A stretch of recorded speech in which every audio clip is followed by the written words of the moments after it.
Eh bien, salut tout le monde, c'est Roadrunner et aujourd'hui on se retrouve pour le 5e épisode du tutoriel HTML CSS.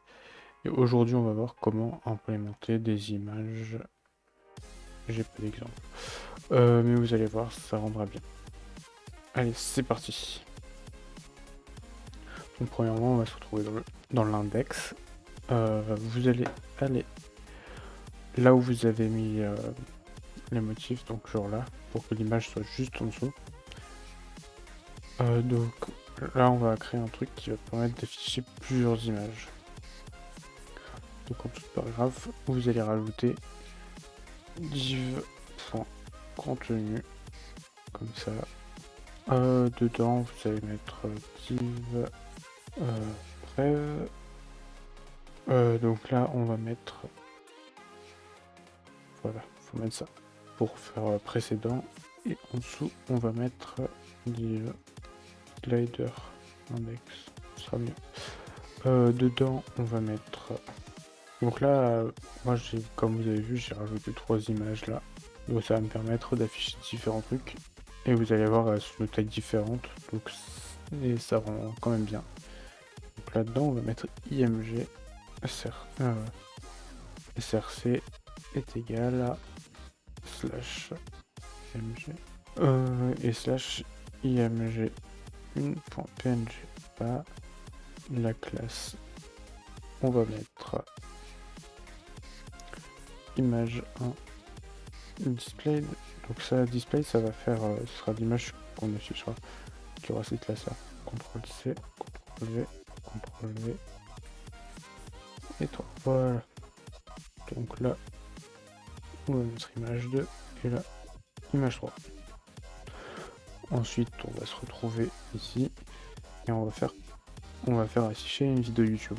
Et vous copiez ça. Est-ce qu'il y a une classe? Non, il n'y a pas de classe. Alors, non, on va rajouter une classe img4. Même si c'est des vidéos, on va les appeler images, comme ça nous permettra dans le JavaScript de faire quelque chose de mieux. Parce qu'on va avoir du JS aujourd'hui. Image 4, voilà. Et on va set la div.next. Alors là, on va faire les fonctions. Donc quand on clique, donc c'est la fonction onClick, on va appeler preuve. Donc les parenthèses, c'est pour si jamais on a des variables à faire passer, mais là on n'a pas vu que c'est prochaine et précédente. Donc onClick, on va mettre next. Donc maintenant, on va en rajouter un. D'ailleurs là c'était pas menu, parce que moi le mien il s'appelle script. Et celui-là on va l'appeler différemment, on va l'appeler et on va le créer. Ok, donc là il est créé, et maintenant on va faire le style. Hop, on se met en bas. Et ici on va ajouter un point contenu.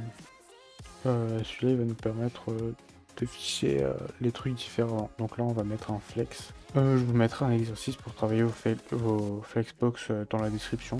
Donc faites-le, le début est assez simple. Une fois que vous avez compris, ce serait beaucoup plus vite.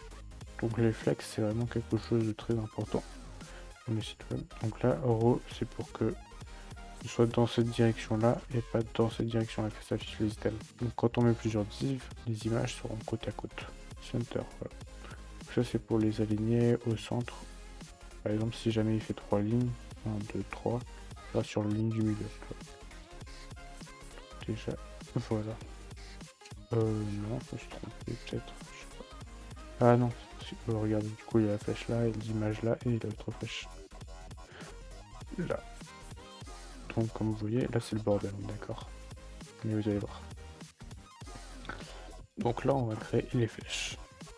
Non, on va d'abord mettre les images en place. Donc on va quand même créer le système pour les flèches. Donc preuve, virgule. Donc ça c'est quand vous avez plusieurs divisions avec le même CSS. Vous mettez vous mettez les deux côte à côte. Avec une virgule qui les sépare. On a dit qu'on le faisait après. Donc on revient dans point preuve après. Pour les trucs qui sont différents entre les deux. Un point next. Voilà. En dessous, on va mettre le petit vidéo index. qu'on a renommé tout à l'heure en slider index, parce que ça sera pas plus. Parce qu'au début j'avais utilisé vidéo index, parce que j'utilisais que la vidéo YouTube sur mon site. Voilà. Donc là on va définir la largeur. Donc 70 VW, donc ça c'est view width. Donc après on va aller changer les rapports de taille au-dessus. Donc la hauteur on va mettre 100%, que c'est 100% de la tête de l'image par rapport à 70. Comme ça c'est adapté à chaque image. Ensuite on va mettre petit border radius 5px. Dessous petit padding comme d'habitude. Je l'ai fait l'autre jour donc je m'en souviens à peu près. Il y avait une marge trop grosse en bas, du coup on va le mettre à 0. Si en fait au début j'avais mis 0,3 partout, et en bas ça faisait un espèce de gros écart, du coup j'ai enlevé le padding. Donc là on va mettre un border de PX solide, RGB, on va le mettre gris, donc 150,150,150, voilà. On va mettre une petite ombre, shadow, PX, PX. Si vous voulez plus d'informations sur le CSS, vous allez voir, il y a des documentations très bien faites sur internet. Donc ça correspond à différents aspects. Ça c'est pour un bon gris. Margin dit PX et -2. Ok, donc ça c'est pour les différentes images. Donc de base elles ont un display none. Donc ça c'est pour ne pas les afficher. Et si on met un point vidéo index avec img.displayed, là on va faire quelque chose de différent. Vous vous souvenez, on a fait un padding de 0,3 viewbits, du coup on fait ça. Et comme ça, vu qu'il y a 0,3 de chaque côté, on fait 70 moins 7, il fait 70 celui-là. Donc on se retrouve avec du 69,4. On revient là, on va mettre point vidéo index espace iframe. Voilà, display none. Je sais plus si on l'a vu, mais ça, quand on met un point espace un autre, c'est pour dire que c'est... En gros, c'est pour dire qu'on va chercher celui-là, puis celui-là. Du coup, je me suis encore trompé comme enfant. Ouais. Et donc là, ben, on le duplique, et on va, pour celui-là, on va définir la height. Comme la plupart du temps, les vidéos YouTube, c'est du 16 neuvième. Alors vous faites 9 divisé par 16 qui est égal à 0,55. Vous faites CTRL-C. Et là vous allez faire 69,4 CTRL-V. Et là vous obtenez ce résultat là. Donc vous le copiez, vous pouvez fermer la calculatrice et vous le mettez là. Voilà, donc ce sera un point. Donc là théoriquement ça devrait s'afficher. Voilà, sauf qu'il faut qu'on fasse celui-là. Bon, alors du coup, pour le full size, on va laisser ça comme ça. Et on va mettre un petit display flex avec en dessous un justify content center. Donc ça, c'est un truc que vous verrez dans le display flex si vous faites le petit exercice que je vous mettrai dans la description, qui va vous permettre de centrer les cases. La dernière fois, on peut le dire, j'avais fait de la merde. Et ensuite, dans le boîte index, vous allez mettre 80 VW. Voilà. Donc là, logiquement, bah, c'est très mal fait. Oui, bah logique. Logique. Flex direction, il faut mettre colonne. Vraiment, voilà. Et là, je crois que c'est plus justify content, c'est line items center. Voilà. Donc, logiquement, là, on a le même espace que là. Et par contre, là et là, c'est pas aligné. Donc ça veut dire qu'on a mal fait le travail. Donc là, il nous faut un justify content center et un petit contrôle D, line items center. Voilà. Donc là, il est parfait. Maintenant, il nous reste à faire le next prev et le prev et le next. Alors, celui-là, on va le mettre 2. On va le centrer. Tac. Color. Pour la couleur du texte, on va le mettre en blanc. Font size 3. View height 600. Voilà. Ensuite, on va ajouter un curseur pointer. Voilà. Et là, on va mettre linéaire.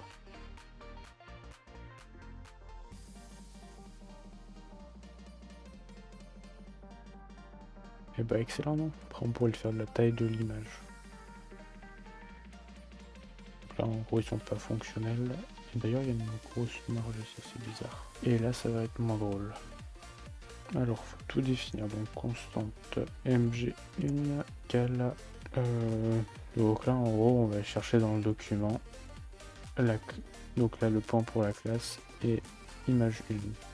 On va chercher le truc qui a la classe image. Donc on va faire la même chose pour les autres. Donc là on va mettre image 2, image 3, image 4. On peut le faire de manière, je pense, plus optimisée. Mais pour le début et pour le site qu'on veut faire, c'est plus simple de le faire comme ça, la manière bourrine. Next. Donc là voilà. Donc on va mettre si img1 contient dans sa classe. Donc la liste c'est pour faire appel à toutes ces classes. Contains, donc c'est pour savoir si ça contient ce truc là. Et on va mettre displayed. Donc voilà. Donc si jamais elle contient le truc displayed, on va aller chercher img1, on va retourner chercher sa classe et on va mettre. Donc ça je vous rappelle que c'est si jamais on clique sur la petite flèche pour passer à la prochaine image. Donc on va l'enlever du displayed, on va mettre img 2 en classe list.add. Voilà. Donc on a 4 trucs. On va faire des else if.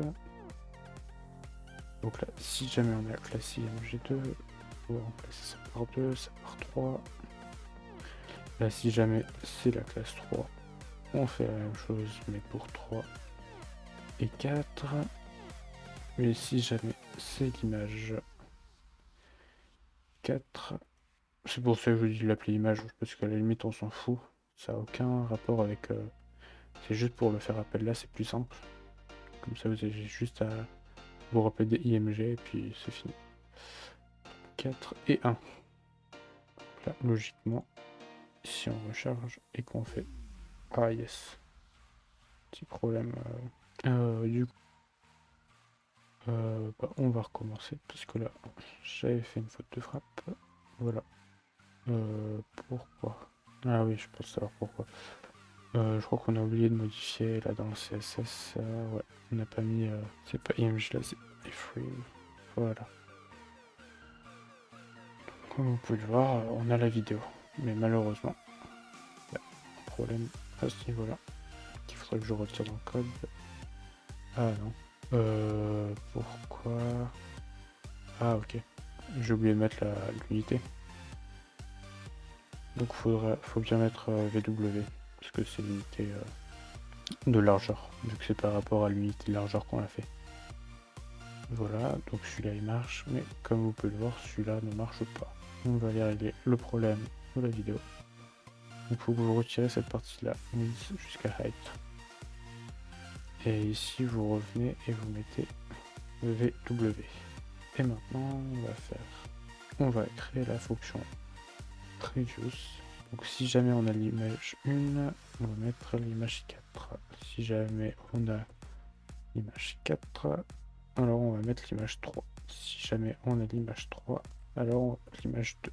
Si jamais on a l'image 2, on va mettre l'image 1, voilà. Et là, logiquement, on devrait avoir le truc assez fonctionnel. Voilà, voilà. Donc ça s'adapte à peu près à tous les écrans, comme vous pouvez le voir. Outil de développement, je vais le décoller, je vais le mettre sur mon deuxième écran. Voilà. Et là, on va le mettre comme ça. Donc là, c'est en responsive. Donc n'importe quelle soit la taille de votre écran, ça s'adaptera. Bon, pour l'instant, le... Ah non, bah il marche bien aussi. Pourtant, on n'a pas fait la classe, ok. Il y a juste, je crois, les termes et privacy qu'il faudra faire, ouais. Et un peu là-haut à gérer pour faire l'adaptation mobile. Donc ce sera tout fait avec du CSS. Voilà.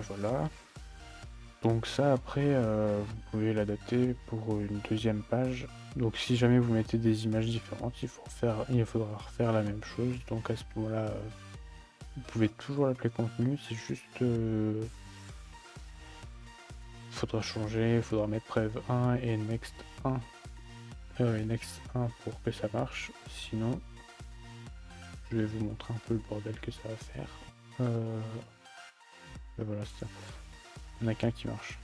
Donc du coup, il faudrait que vous changiez les classes et que vous les nommiez plus IMG1, IMG2, IMG3. Il faudrait que vous changiez en fait les classes qu'il y a là-dedans.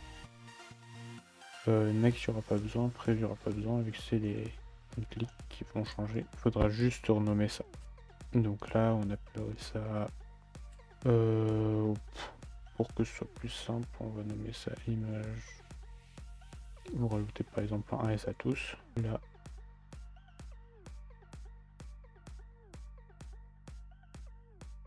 Voilà, là vous appelez ça next. Ok. Du coup, il faudra vraiment rajouter un S partout. Après, le plus simple, c'est de changer les numéros image 5, 6, 7, 8. Il y a sûrement des moyens plus simples, mais pour l'instant, pour moi, c'est la plus adaptée et la plus... Merde. Non, peut-être pas plus simple. Plus optimisé, on va dire. Parce que là, c'est vraiment simple à faire. Et donc, là, non, logiquement, ça devrait marcher. Voilà, j'ai pas fait de faute de frappe cette fois-ci, j'ai pas oublié de S. Ça fait bien tourner celui-là, et donc les deux sont indépendants. Donc voilà, c'était tout pour aujourd'hui. On se retrouve sûrement la semaine prochaine ou dans 2 semaines pour la suite de cette aventure en HTML, CSS avec un peu de JavaScript dedans.